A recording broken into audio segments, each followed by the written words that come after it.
Kapitana, naligaw kayo. Hindi ako naligaw. Ikaw ang sinadya ko rito.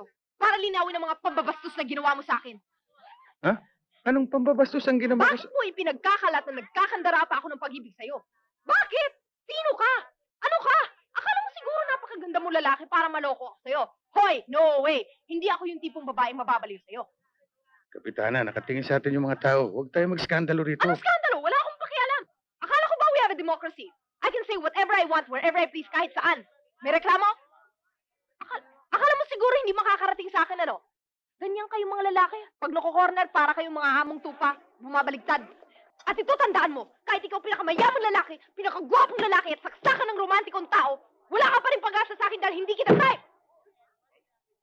Aba, teka, ang sinabi ko lang, maalat yung adobong linuto mo. Eh di binastos mo rin ako. Ano? Ano? Wala ka palang binatbat.